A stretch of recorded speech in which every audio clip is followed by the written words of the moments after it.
invoking the blessings of the Lord of the universe, Satchidananda Parabrahma Paramatma, the producer and director of this cosmic movie show. Vande Krishna Foundation presents Meditation, the Ultimate Medication, dedicated to Yogi Protoplasm, disciple of Ramana Maharishi and Yogi Rama.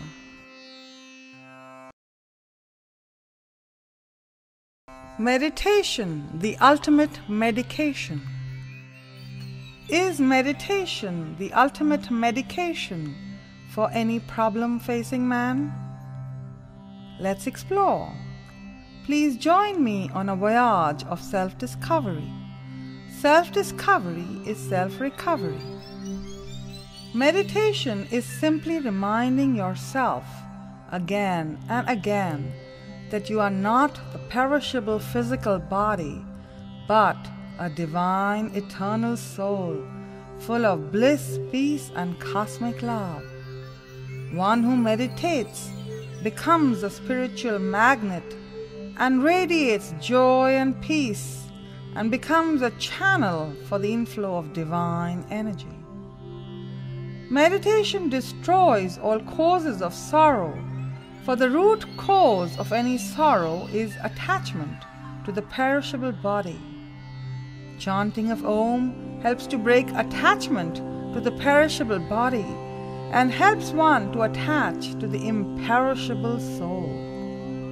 Once established in one's soul blissful nature, one learns to watch the ups and downs of life like a drama and be mentally unaffected. Example: Ramana Maharishi, the great South Indian saint, had cancer, but was not dependent on doctors and medicines and remained immersed in the bliss of samadhi or super-consciousness till his last breath. It has been scientifically proven that during meditation, brain waves actually do change. When you meditate, there is less beta, the thinking and stress-related brain waves, and more alpha, theta, and delta, the relaxation brain waves. Numerous scientific studies have proven that regular meditation has many health and other benefits. 1. Reduces dependency on medicines. You save on doctor's bills. 2. Cuts stress and psychosomatic diseases. In AIDS patients, their T-cell counts increased. In heart patients, the heart disease got reversed. Depression patients recovered.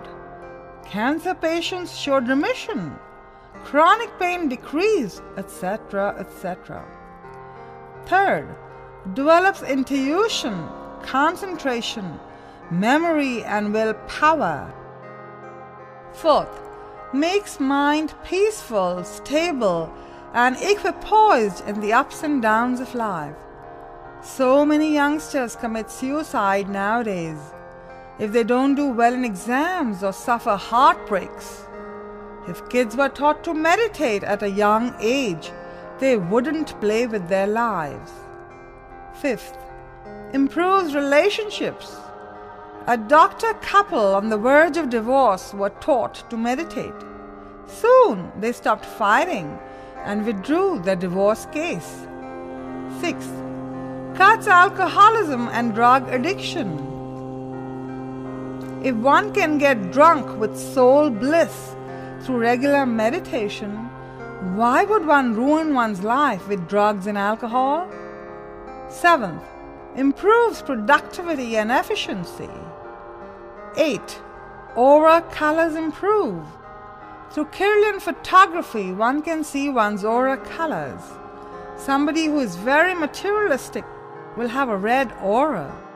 A spiritual person will have a purple aura, and an enlightened master will have a white aura. 9. Leads to moksha or enlightenment or freedom from the repeated cycle of birth, old age, disease, and death. What is real disease plaguing man? It is eye disease. the sense of I-ness and minus. First attachment starts with the perishable body. My body, then my family, then my money. But even this body is not ours. It will certainly be burned to ashes one day.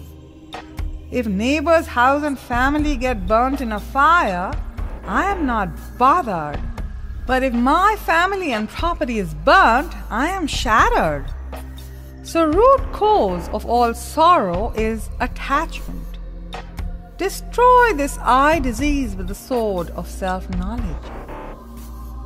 Now what is real goal of human birth? Health and wealth. But however healthy or wealthy you are, your body will certainly disease and die, won't it? Now let me ask you another question. Where are you sitting right now? I am sitting in your office right now. We are all currently in Mrityuloka, the kingdom of disease and death. Here 3 kinds of suffering can finish man at any time. 1. Natural disasters like earthquakes, tsunamis, famines, etc. 2. Man-made disasters like war, terrorism, rape, etc. 3. Diseases like cancer, AIDS, heart disease, etc. So Mrityuloka is like a prison, an open-air jail, a temporary place full of suffering. But what do most of us do all our lives? Fancy clothes, fancy jewelry, fancy makeup, fancy cars. Finally, fancy diseases, fancy hospitals, and fancy funerals. Mrityuloka is only a fool's paradise. But our Upanishads talk of higher lokas like Brahmaloka, where there is no disease and death, absolute bliss and eternal life. God tests us in Mrityuloka. The more simple and selfless we are, and the more we love everyone as our own self, the more our chances of promotion to Brahmalok. But mostly human love is very selfish and conditional. Look at the high rate of divorce, female feticide, rape, murder, etc. Our society is rotting because man has become so selfish. Even if you don't believe in Brahmaloka, but if everyone started living simply and selflessly, Mrityuloka would certainly become Svargaloka or heaven. The Gita extols the virtues of oneness, Vasudhaiva Kutumbakam, that the entire universe is one. Just as the one ray of white light refracts into 7 different colors when passed through a prism, Brahman is seen as the diverse world when seen through the prism of the body, mind, and intellect. You are strongly entrenched in feelings of otherness. Most people are not living in a spirit of cooperation, but cutthroat competition. Spiritual growth is not measured by the number of scriptures mastered or pilgrimages undertaken. It is measured by the experience of oneness you experience and live. Once upon a time, a teacher wanted to test her students. She held a feast for them. The happy students sat down on the table. The children said their prayers. They were about to eat when the teacher said, "Wait, dear students, here is a small test for you. Please eat, but do not bend your arms. Now you may begin." The students were puzzled. How could they eat without bending their arms? Some of them got angry. Was the teacher playing a trick? Suddenly, a bright student spoke up. He quickly told all the others, "Let us each feed the student in front. In this way, all of us can eat with our arms held straight." The teacher came back. She saw all the students enjoying the feast. Each student was feeding the student seated in front. The teacher was happy. Her students had passed the test. If the students had not helped each other, all of them would have missed the feast. So, by helping somebody else, you only help yourself. Now let us do an experiment. Please bring a microscope. Let us examine a cell under a microscope. What is it made of? Protoplasm. Right. So whether you are rich or poor, black or white, male or female, we are all made of protoplasm. So there is a unique unity behind the baffling diversity. Upanishads also say the soul is one in all, so we must practice cosmic love.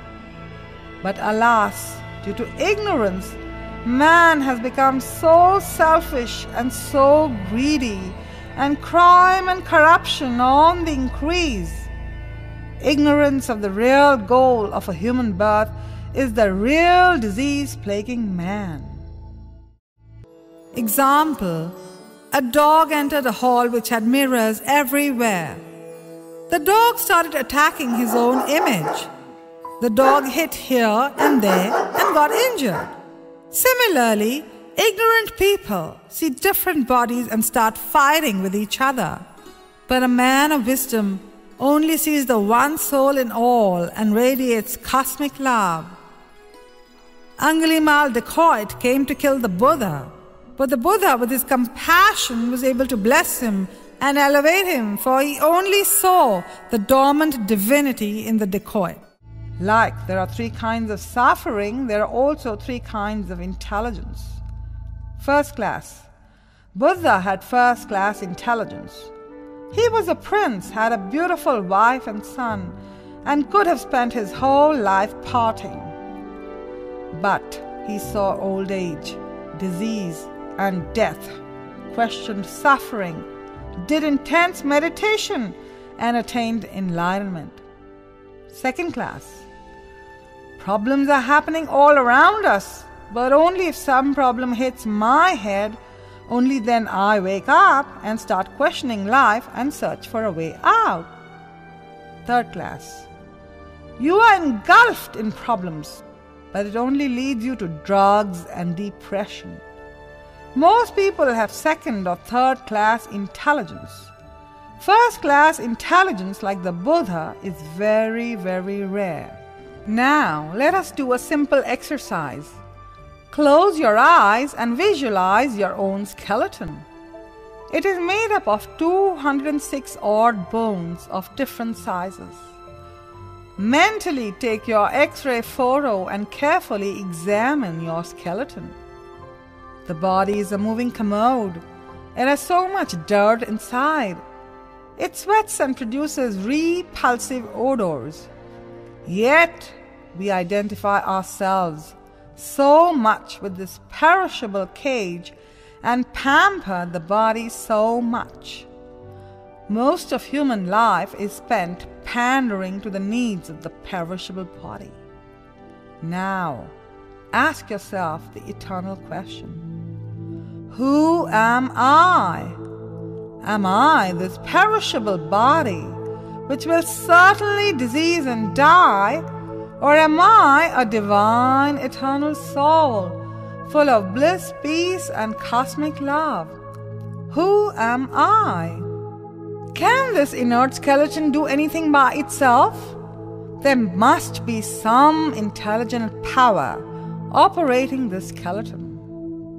Affirm the idea that you are not this perishable cage made of flesh and bones, which will certainly disease and die. You really are an imperishable soul, which is eternal, all blissful, and all pervading.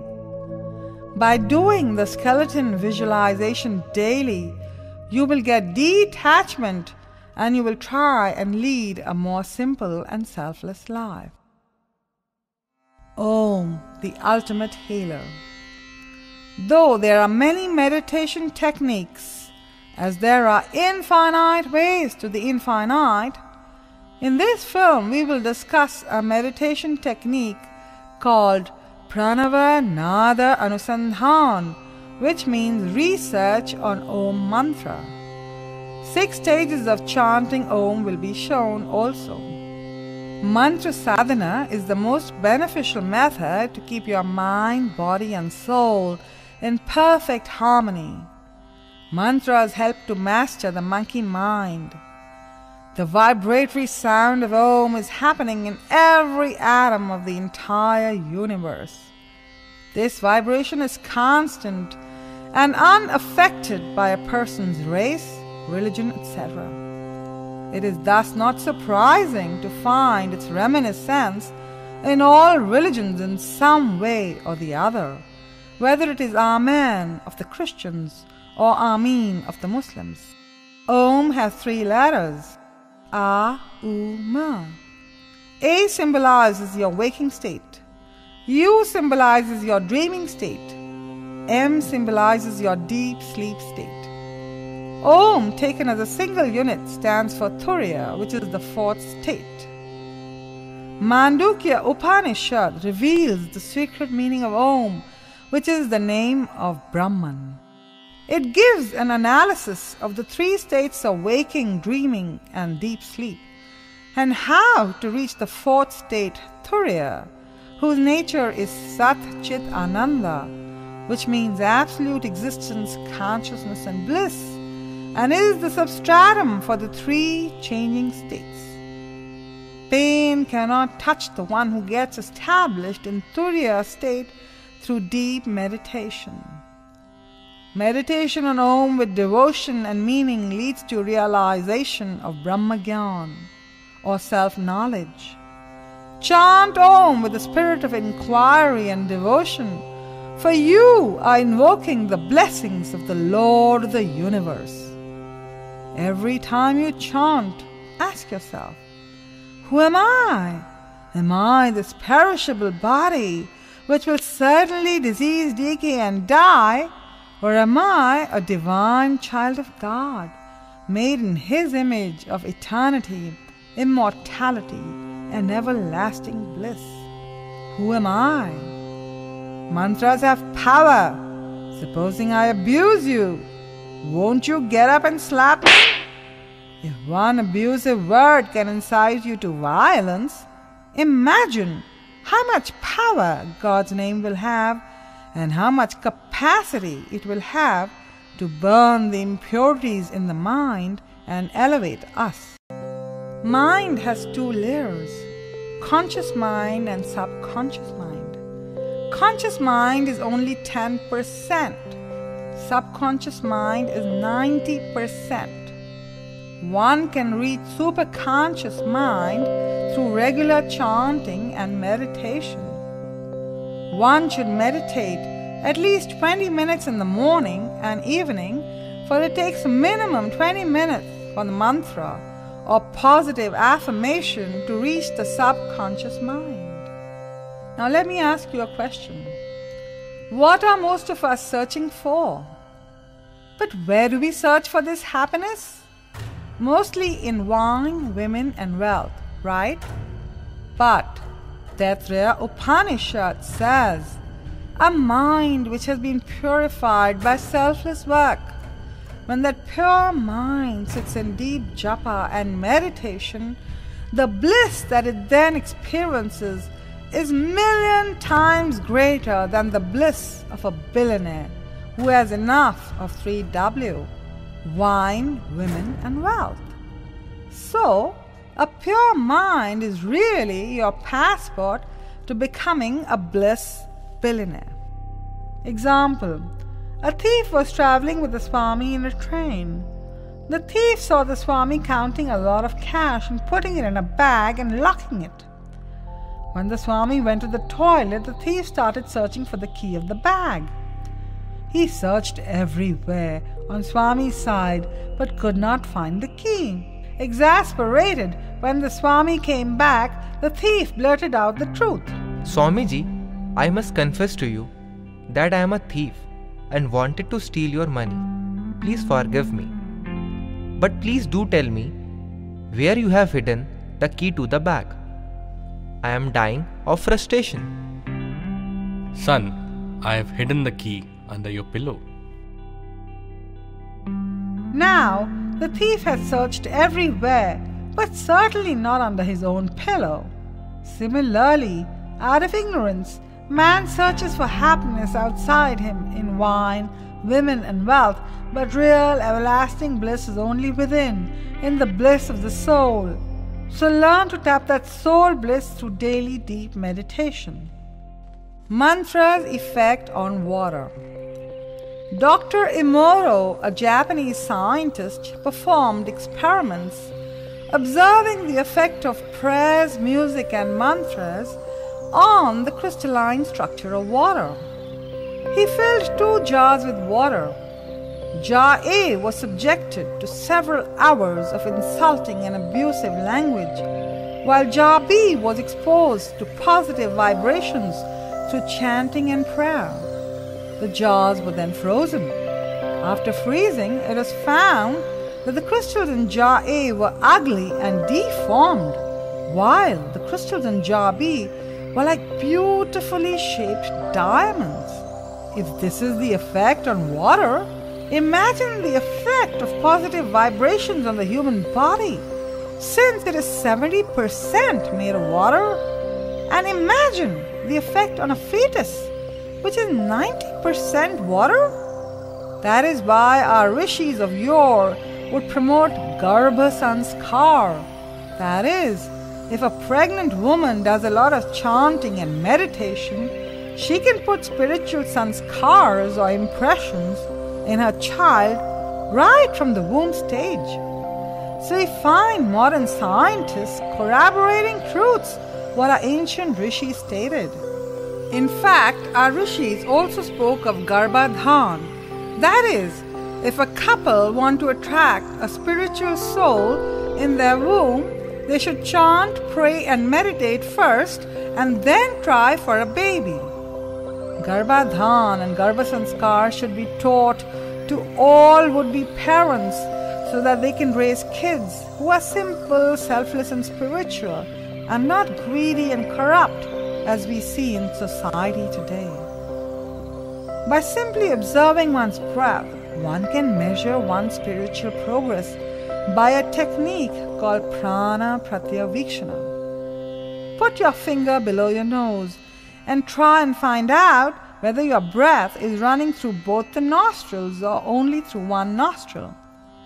If it is running through only one nostril, find out which nostril is more active, right or left. When the left nostril is more active, it is called Chandra Nadi in yogic terminology, and when the right nostril is dominant, it is called Surya Nadi. If the left nostril is more active, the mind will be more meditative and peaceful. If right nostril is more active, the mind is more argumentative.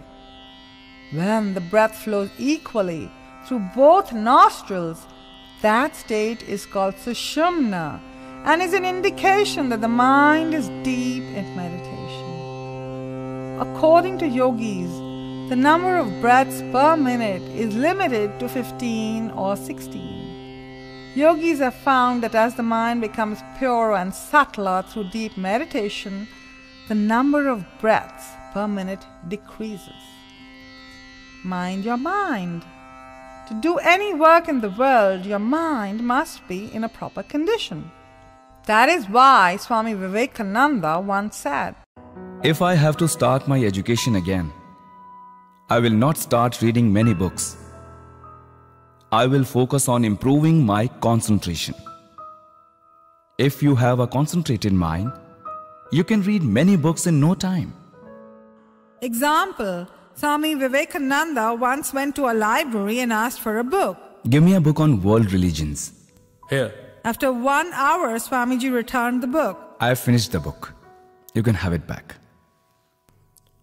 How is that possible? How can you finish such a thick book in such a short time? Okay. You can ask me any question from the book. To the librarian's amazement, Swamiji answered all his questions. The librarian was shocked. He asked Swamiji his secret. Swamiji said he did not need to read sentences or paragraphs. He reads whole pages in a glance. This is what is called photographic memory. We also can improve our concentration powers with regular meditation. Now, do you want to learn a technique to erase egos? Yes, erase egos. Close your eyes and visualize your blood circulatory system. Hundreds of blood vessels are transporting blood to every part of the body. Very great biochemical knowledge of physics, chemistry, etc. is needed for constructing various organs and make them function. Who is the designer of this remarkable machine called human body? Your heart is pumping, your stomach is digesting, your brain is processing, etc., etc. Who is performing all these incredible functions? Evidently, there is some highly intelligent, mysterious power combining all sciences together. Supposing your next meeting is with the Prime Minister and you're very, very excited to meet him. But suddenly, your heart fails. Can you meet him? So, there is a higher power running this cosmic movie show. Surrender and become egoless. Lesson: cultivate humility and understand that you are not the doer. You are only an instrument of God. Mahatma Gandhi shook the entire British Empire, but he never said, "I did it." He always said the Lord's will was done through him. Greatness lies in being humble and simple. But most people nowadays are religious and ritualistic, but not spiritual. They quarrel over religion, but there are infinite ways to the infinite. They do a lot of pujas or pray to fulfill some worldly desire for a son, money, etc. That is called commercial devotion, trying to do business with God. Spirituality, on the other hand, implies living a simple and selfless life and seeing and serving the one Lord in all, whether rich or poor, male or female, white or black, healthy or sick. So ask yourself, am I a religious person or am I spiritual? Now please close your eyes. We will do 2 more visualizations. 1. Bless those who hurt you. Visualize someone who has hurt you and send this person vibrations of forgiveness and love and pray for this person. Oh God, please give me strength not to judge and criticize people, but help me to be able to bless, heal, and awaken their dormant divinity. You only have come in the form of this person to test me and exhaust my past life karma. Help me to see you in all, love you in all, and serve you in all.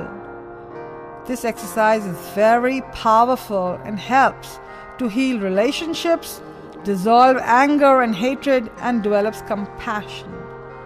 Negative toxic emotions like anger, hatred, jealousy, etc. only cause unease and lead to dis-ease. 2nd, death visualization. Imagine your dead body lying on the floor. Everyone around you is crying. Then 4 people come and take your dead body to the funeral pyre. Your body is then burnt and slowly turns to ash. Your body, which you had decorated with fancy clothes, fancy jewelry, fancy makeup, etc., is slowly turning to ash.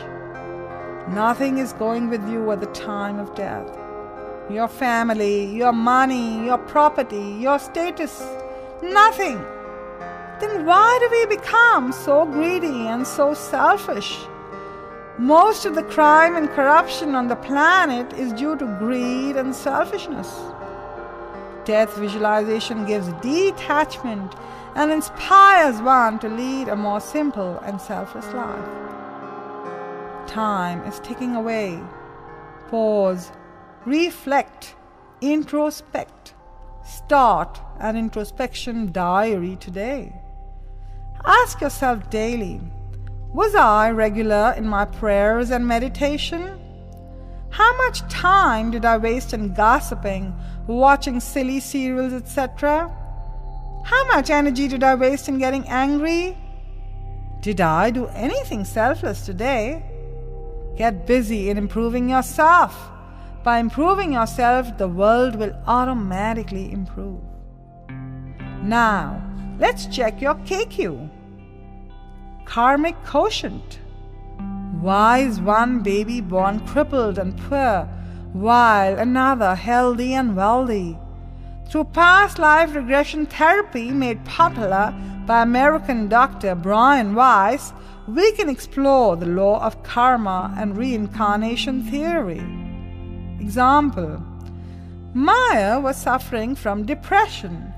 She had given birth to 3 sons, but unfortunately they died soon after. She slipped into depression and was near suicidal. She was taken to a past life regressionist to cure her depression. She was regressed and taken back to a past life. Sure enough, it was found that she had been a gynecologist in her past birth and had committed many female feticides for money. Law of karma was catching up with her in this life. No one can escape the law of karma. As you sow, so shall you reap. If everyone understood that by harming somebody else, he is only harming himself, because one soul pervades the entire universe, no one would harm another, and all crime and corruption would stop on this planet. But because people are ignorant of the law of karma, the reincarnation theory, and self-knowledge, crime and corruption are flourishing on this planet. Now, let's talk about a timeless technology that can heal our troubled times. Triple T, Turiya Transformation Technology. Imagine if the whole planet started meditating, leading simple selfless lives, and reached the Turiya state of unconditional cosmic love. We could stop all wars, crime, corruption, etc., etc. on this planet. Imagine.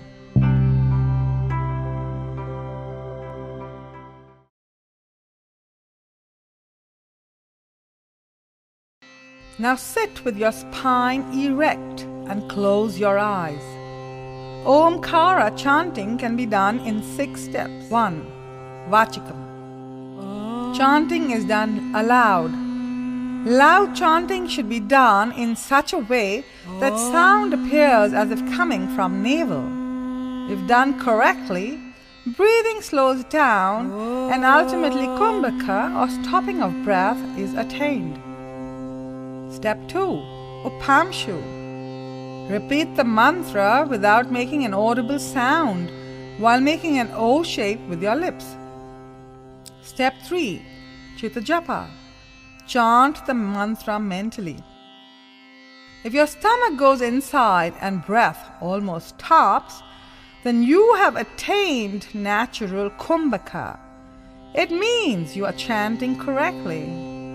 Mental chanting is considered the best but is the most difficult, as the monkey mind tends to wander. Step 4. Anahata Nad Anusandhan. Do the Shanmukhi Mudra.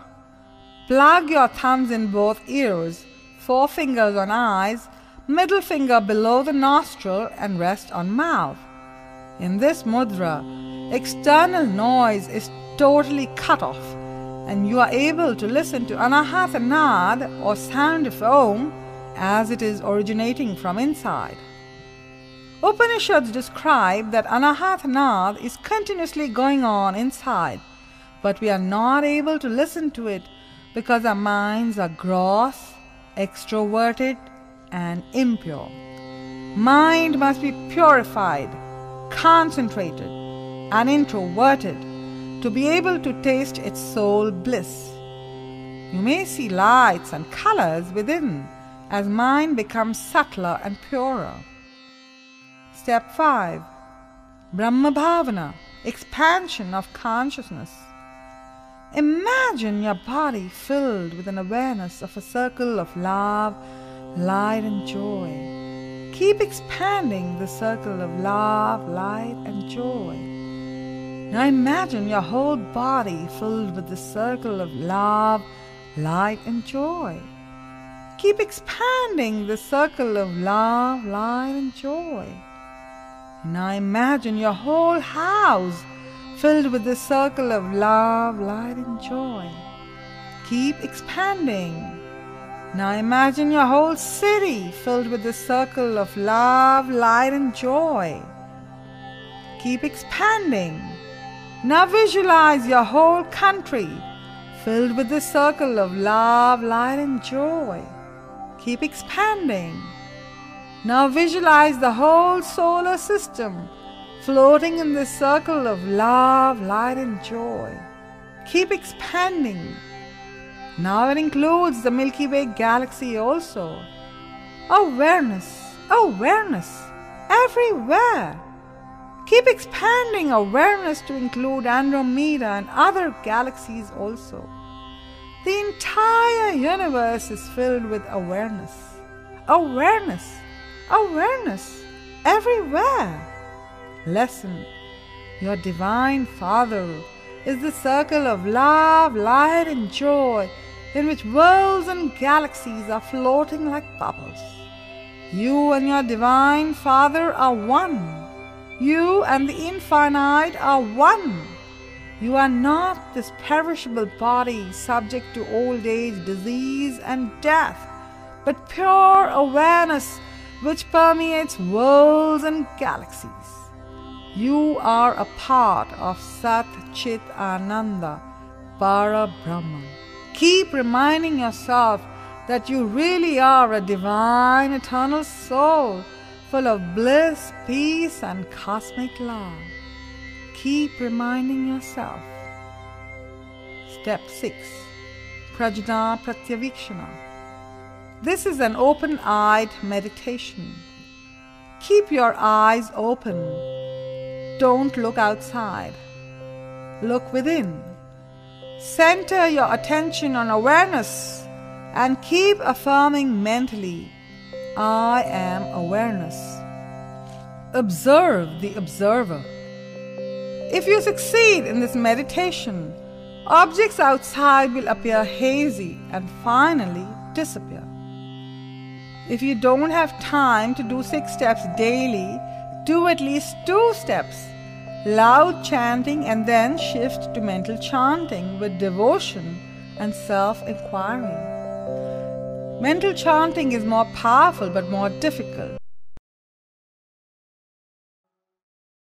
Vande Krishna Foundation conducts MUM, Meditation Ultimate Medication Movie cum Meditation workshops of around 2 hours.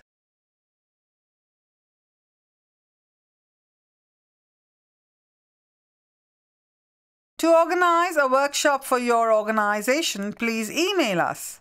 Workshops have been done for Bhilwara Group, Friends Club West, Lakshman Public School, etc.